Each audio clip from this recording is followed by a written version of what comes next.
Hey everyone, it's Ben Hardy here, and in today's video, I'm going to be comparing the BMW X7 to the all-new Range Rover full-size with the third row.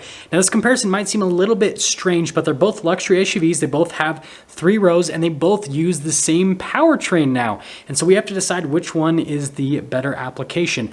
Before we get in this video though, if you want to save time and money the next time you purchase a car, link to my car buying guide in the description down below. Let's get right into it.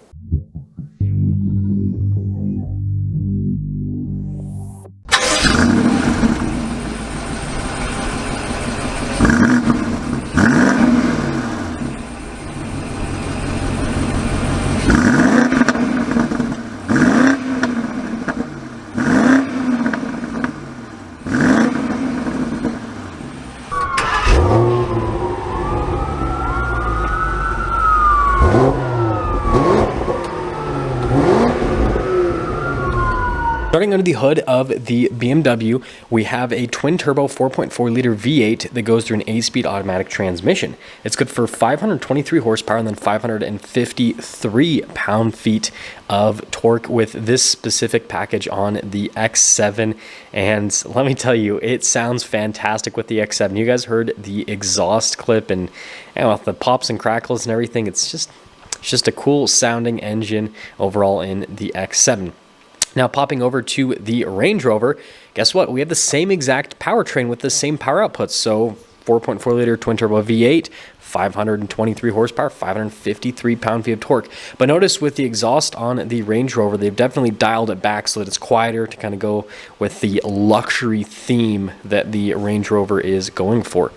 Now, if we go over the front-end styling of the BMW, you guys can see here, first off, we of course have the BMW logo there at the top, and we've got BMW signature headlights here with the daytime running lights that kind of wrap around. And you guys can see here with BMW's upgraded LED lights with all the blue. That's why they put the blue if it has the BMW LED lasers.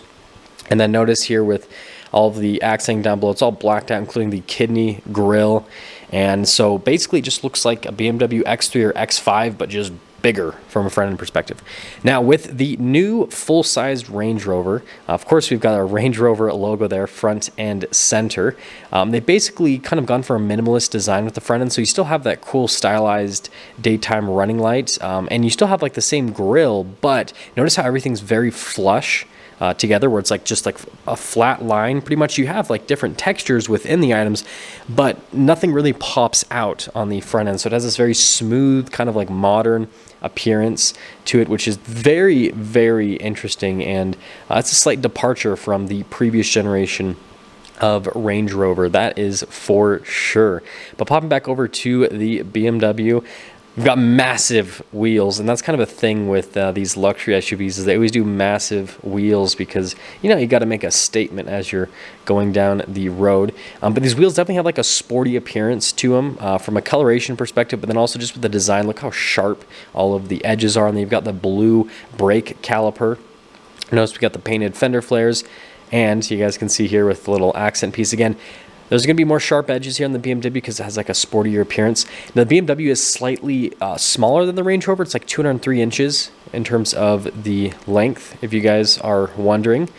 And then popping over to the Range Rover, even bigger wheels. We have like 23s on this, which I think this is the first stock car I've ever reviewed that has 23-inch wheels. They just keep getting bigger and bigger every single year.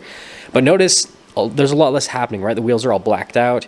And again, they've kind of gone for more of like a luxury type theme with the design. And then you guys can see here with the air suspension, there's no fender flare, just fender, right? And then you guys can see the accent piece again, flush with the bodywork. Again, you're going to see that theme all throughout the new full-size Range Rovers. Everything's pretty much flush with the bodywork. Blacked out roof in normal Range Rover fashion. And now you guys can see the full side view with the pop-out door handles that just went in, which is pretty cool. 207 inches in terms of the length with the long wheelbase, which that one is a long wheelbase. And then popping into the rear of the X7, we've got the cool double open with the tailgate. Now it looks like just the top opens with the key, and I guess you have to press the button for the bottom. Let me know if you're a BMW owner and if you can like program it so it does both, but that's just what happened when I reviewed this vehicle. And I've got a bunch of floor mats there in the back, which is great. Notice there with the upholstery for the third row, which is very nice looking, right? It has like an upscale appearance. Usually you just have plastic for the third row passengers, but not here in the X7. We've got a bunch of controls here for these seats, right? To raise and lower stuff for the rear. And that's, again, kind of like a normal thing with luxury cars. And a lot of non-luxury brands with third row SUVs offer that now. And then there's a quick look underneath. Got the cargo cover. And just like most other third row SUVs in this size segment, it's not massive behind the third row, but they close together. Interesting. That is very interesting to say the least. Now, finishing things up with the rest of the rear, you guys can see the rails at the top. Of course, you gotta have your M50 badge so everyone knows you got the, upgraded engine. And then notice there with the taillight design, and then you guys can see with the receiver hitch down below, and then the covers over the exhaust tips, which you got 2 on either side. Looks pretty sporty, right? And again, that's the theme on the outside of the X7, is it looks sporty. Now here's the key fob for the full size. It's normal Land Rover key fob. They haven't really changed all that. Well, they haven't changed it at all for this new generation, at least. But anyways, they both open at the same time, but same exact theme with the hatch, right? And notice here with the cargo cover situation they have already built in. And then, it's nicely appointed back there for the third row passengers. And then notice we've got a bunch of controls for the seats, also for the air suspension and the cargo cover as well, which is kind of interesting, like all the different things they have built in here. But the big thing is with the air suspension, basically to raise and lower the rear end so it's easier to load stuff up into the back. And then you got a 12 volt right there. Actually, it looks like it doesn't have the cargo cover adjustment. Sorry about that. This was a mistake. But anyways, decent amount of space behind the third row. But, I mean, those extra 4 inches don't really do that much in an SUV of this size. It does a little bit, but not as much as you'd think. Now, finishing things up with the rest of the rear, you've got the new styling here with the rear. So, again, it has this interesting, like, sleek look. I like the new taillights. I think they look pretty cool, actually. But, yeah, notice all of the blacked out trim. Got the Range Rover logo, which is really dark. And then it's all blacked out there at the bottom as well. And yeah, again, just minimalist with everything on the vehicle. And again, it has this kind of sleek look. Now, popping inside the BMW, I definitely love the color contrast with this particular X7 and how you've got this like kind of reddish brown. I'm horrible with colors, but basically the brown interior that kind of has like, it almost has like a reddish hue. I think it looks great. But I think they've done a really good job with the material use here in this X7. I was actually very impressed when I reviewed this. This is the nicest BMW interior that I've ever seen. Just really nice quality with the leather, and then all of the surfaces are pretty much covered, right? That was another thing that I noticed. And you guys can see all the controls, like they have like nice finishes on the faces, and there on that portion of the door panel, right? Really nice from a material standpoint, and also goes with a nice headliner. There are some plastic bits, as you can see throughout, but for the most part, nice material use all around. So I think that they did a really good job with that. Notice here with the climate controls for the rear, heated seats as well. And of course, we got cup holders with some charging ports. You got all the amenities you need. Captain chairs. Notice that the space between them is pretty tight though. I thought that was kind of interesting. Now, as for the third row, just like most other SUVs in the size segment, you can fit adults back there if you want, but I would typically reserve it for kids, especially long trips, because it's not spacious. Second row is spacious enough for adults, but the third row, yeah, you're kind of cramped back there. It wouldn't be a comfortable experience by any means. Popping over into the Range Rover, notice here with the sunshade. Now, material use is really nice with the Range Rover, just like the BMW. But again, notice they've gone for more of a minimalist design. There's not a lot happening on the door panel.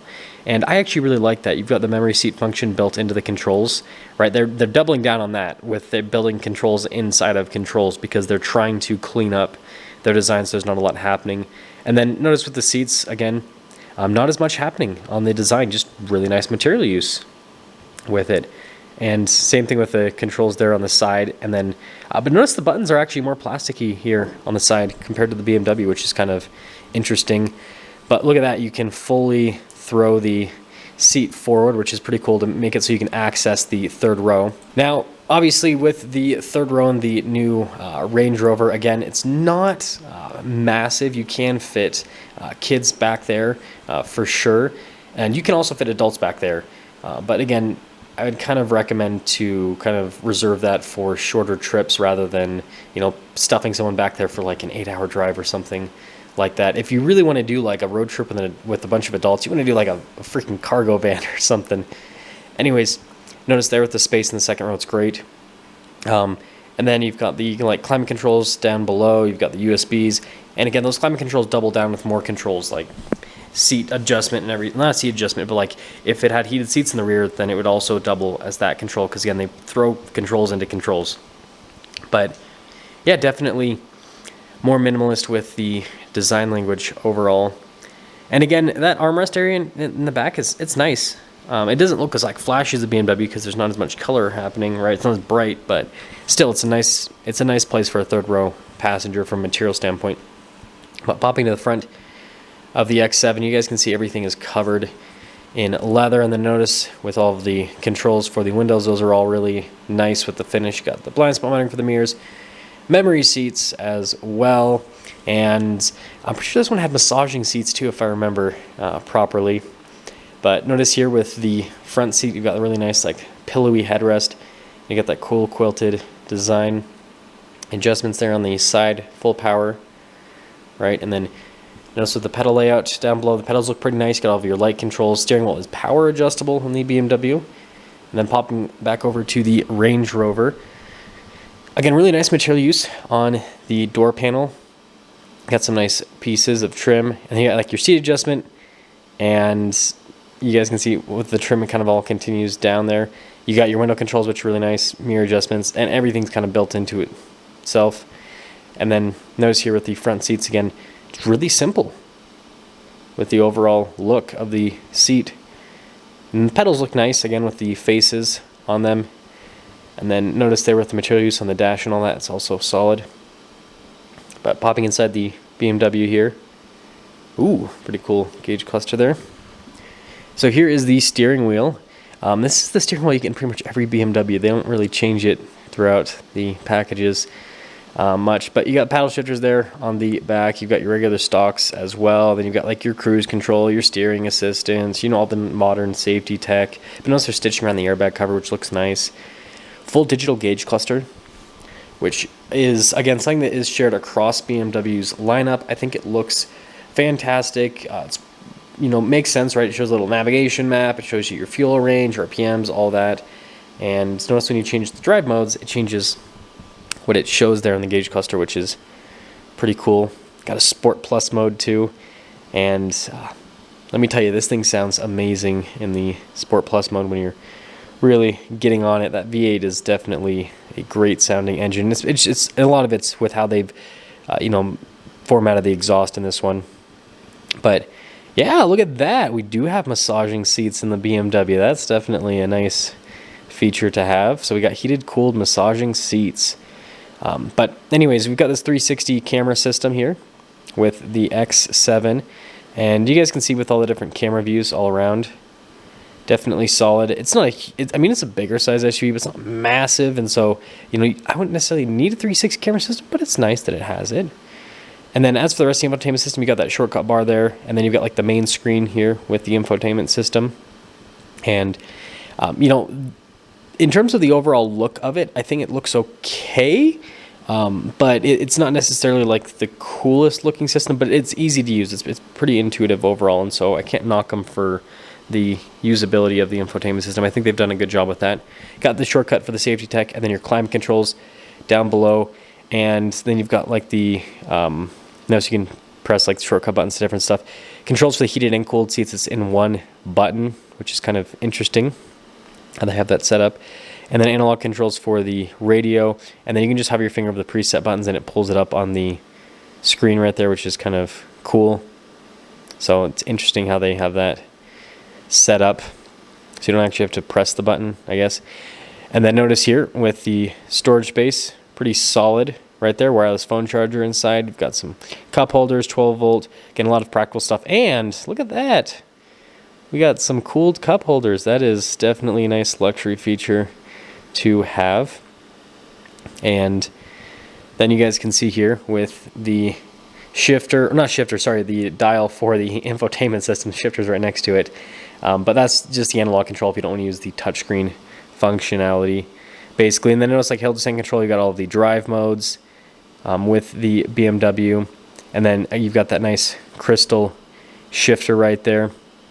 And so you got your stop start button, and then you got more controls for like the auto stop start, stability control, all of that.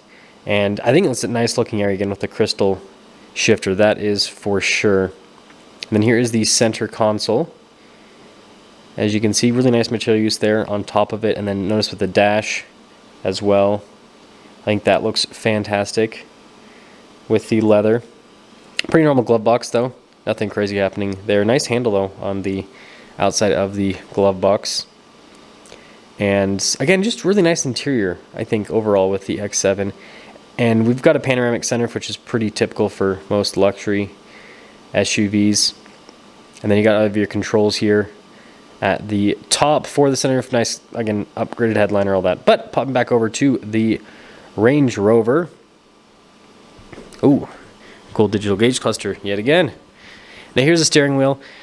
Really nice with the material use. Notice it's a 2-spoke design, and again, pretty minimalist looking. Really nice paddle shifters. I will say the Range Rover paddle shifters are nicer than the BMWs because they're not plastic like the BMWs. But notice the controls here on like the cruise control, that kind of stuff is all the same. Leather wrapped airbag cover. And then the stocks also, they've got some nice trim on the end of them, so they're a little bit nicer than the plastic on the BMW. Here's the gauge cluster here in the center. You know, they're just different in terms of like the style. I think they both look good in their own way. But there's a bunch of different menus you can scroll through. Basically see different bits of info here with the full size. Pretty easy system to use. I think they did a good job overall with it. And yeah, going from that over to the camera system. You guys can see we've got that cool 360 camera system. And I love how you have an on-road and an off-road view with the camera. I always thought that was kind of cool. And also it shows you under the Range Rover too. That is cool how they like stitched them together. But yeah, notice with the off-road it shows you what's happening. Basically, it's like if your differential's locking or not. But yeah, I think that that's a pretty cool setup that they've gone for. Now, as for the rest of the infotainment system, response time is great. I do like the formatting on this. I feel like it's a little bit more user-friendly. Like, it just makes more sense, and how they've stylized it. Now, it still looks like a tablet popped onto the dash, so we do need to mention that. And obviously got like the 4x4 info because the Range Rover tries to go for like the off-roading stuff, even though nobody will ever take a full-size off-road. Let's be real here, right? But it's cool that it at least has like that thematic stuff here. And then notice with the air suspension how you can change it, right? You can raise and lower it. And yeah, there's just so much within the infotainment system from an information perspective. I love how you have the tailgate event suite, like the sound system. I don't know, there's so much weird random tech with it that you wouldn't even think about. Now in terms of the seats, this one just had heated seats. No cooled seats, no massaging seats, just heated seats. So I thought that was kind of interesting. Now it is a demo vehicle, so I'm wondering if Range Rover just didn't put as much tech in the seats because they knew that this is going to be a demo vehicle. I'm not sure about that, so I do need to make that comment. But anyways, notice with the minimalist climate controls, again, you've got like the fan speed and the seat control all into that one climate control. And this is something that is kind of a catch-22 because obviously it frees up space and it's kind of cool, but at the same time, you can't just like press a button for the fan or press a button for the seat. You have to like double press to get to anything. Hopefully that makes sense. So it definitely adds a little bit of complexity to what you're doing, but I think it's pretty simple and I like it. Notice here with, again, the storage space, wireless phone charger, you know, all the normal stuff. Pretty simplistic shifter, right? And then notice there's not a lot of controls here. You've got like your drive mode control, you've got your low range, your hill descent control, and that's it. And then notice with the cup holder center console situation, this one doesn't have the cool fridge center console that you can get. Notice the leather trim there. And then glove box situation, definitely nice with that. Again, really nice material use all over the dash as well with the full size. And then you guys can see here with the dial shifter for the drive mode select. Now you do have like a dynamic mode, but most of the modes are obviously for off-road in like the wade mode, will raise up the air suspension so you can go through the most amount of water possible. But going from that up to the headliner, we just have a normal headliner here at the top.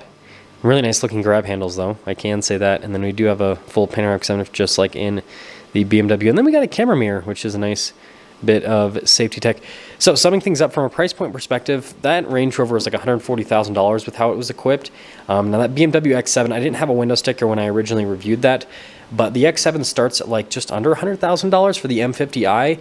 And then I'm guessing after options and everything, let me know if I'm wrong, I'm guessing that's probably like what, $110,000 to maybe $115,000 car. I don't know though, but you know, let's assume it's going to be low 100. So it's still probably going to be at least 20, if not 30 to $35,000 less than the Range Rover from a price point perspective.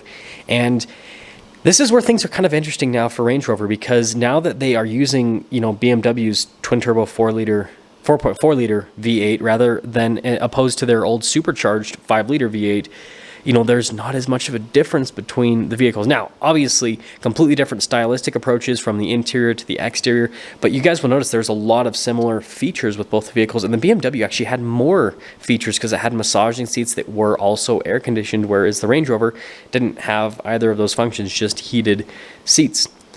So, you know, I'm not really sure if people are actually cross-shopping both of these vehicles, but I still think it's a pretty interesting comparison with, you know, the new full-size versus the X7, because it now kind of shows that the full-size really is like, you know, pay-to-play type game where you are paying a price premium to drive around a Range Rover, because the BMW X7, although slightly shorter than the long wheelbase full-size, is essentially the same vehicle, obviously different manufacturer, but same engine, same features, all that kind of stuff, for quite a bit less money. So let me know which one you guys would pick.